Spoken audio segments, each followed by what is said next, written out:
Hello and welcome to another New Reality Network Daily. I'm your host Thomas Lynch, and here are today's headlines from the world of virtual reality. Samsung has announced that its C Lab will be showcasing some of its new concepts and prototype designs at the Mobile World Congress this week. The most interesting of which includes Samsung's foray into smart glasses called Monitorless. The glasses look like real shades and work as a remote control VR and AR solution that enables users to use devices such as smartphones and PCs without a monitor. In a recent video released by Samsung, they show the smartphones being used as a controller for the screen. Samsung C Lab have stated that Monitorless is designed to address the fact that there isn't enough AR and VR content currently available. Users can switch between AR and VR and can even play high-capacity PC games on a mobile device. The monitor glasses will be showcased at the Samsung C Lab stand at this year's MWC in Barcelona. In other news, Google has released a new entry into its immersive VR YouTube series which uses 360-degree video to explore issues faced by Googlers. Titled Desi, the short film follows Desi Dimbitsara, a UX designer working for Google while living and working in Paris. Viewers can stand shoulder to shoulder in virtual reality with Desi to explore her challenges, successes, and sense of identity as you travel with her around Paris and back to her childhood home. Google Immerse VR is devoting the series to explore the nuances and complexities of race, diversity, and identity by exploring how real people interact with the world and how the world interacts with them. In legal news, we now have a new update on the ongoing ZeniMax versus Oculus dispute. ZeniMax have now requested an injunction that threatens to interfere with Oculus sales and the usage of Rift and Gear VR headsets. Since the verdict was returned awarding ZeniMax $500 million, ZeniMax have asked for an injunction against Oculus using code material, including its VR implementation codes and VR testbed codes in products.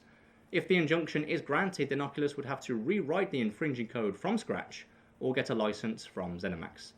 We now have a special report from our On Location reporter, Michael Smith. We're here at Birmingham City University's Parkside building. We've come to interview Paul Bradshaw, who runs the MA course for multimedia platforms and mobile journalism, to get his thoughts on 360-degree video and VR. So we wanted to speak to you because obviously you're quite renowned in journalism. We wanted to find out how you think VR and 360 is changing journalism at the moment. I think VR and 360 is part of a broader change in journalism towards multi-platform, multimedia reporting. Up until even only 10 years ago, most reporters worked in a single medium and they had to work within quite limited formats.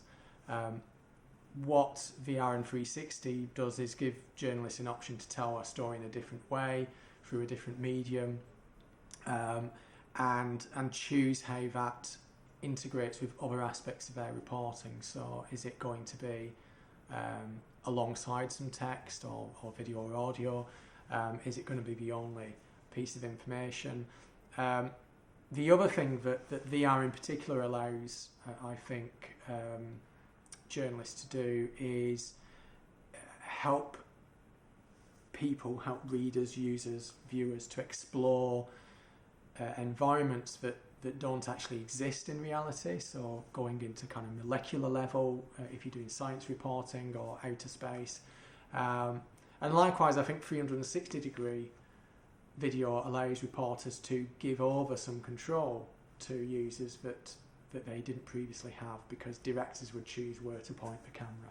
So that's just some of Paul Bradshaw's thoughts on VR and 360-degree video in the newsroom. Now back to the studio with Tom. Thanks for that report, Michael.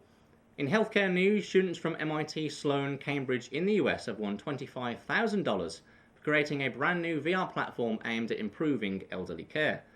Created by classmates Dennis Lally and Reed Hay, the startup uses multiple VR headsets, a tablet, and custom software to allow residents to experience custom-made VR content by Rendeavor. This includes visiting a childhood home, exotic countries, or simply seeing their family members. The headsets can be linked so residents can enjoy VR experiences together.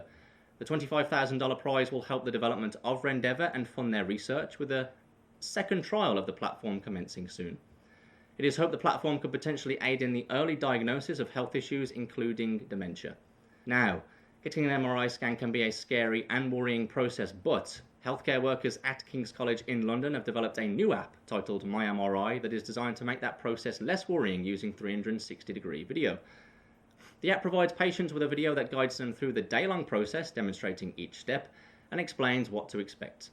The hope of this app is to prepare and calm children ahead of time so it becomes a much smoother process. In this week's new releases, we have a couple of rather interesting entries making the headlines. First up is the announcement of a new app that is being launched by the NBA for Google's Daydream device. The new app, simply titled NBA VR, will feature brand new original content including House of Legends. The House of Legends will feature various former NBA legends being interviewed and talking about the latest stats from recent games. Users of the app will be able to enjoy this content from a luxurious VR lounge space that is customizable with their team's colours. It will also feature a fully functional half-court, and users can go on virtual tours of arenas too.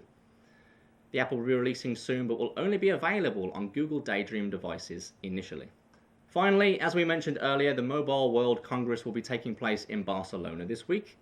Many of the world technology media will be converging on the show to find out the latest in future mobile technology. The BBC's Click programme will be broadcasting from the show floor in 360 degrees throughout the course of the week. This will result in a special 360 show to be released on iPlayer soon. To find out more and keep up to date with the broadcast, you can follow the show on Twitter at BBC Click. And that's all for this edition of New Reality Network Daily. Be sure to tune in regularly for the latest headlines and news stories from the world of virtual and augmented reality. I've been Thomas Lynch, and thank you for watching.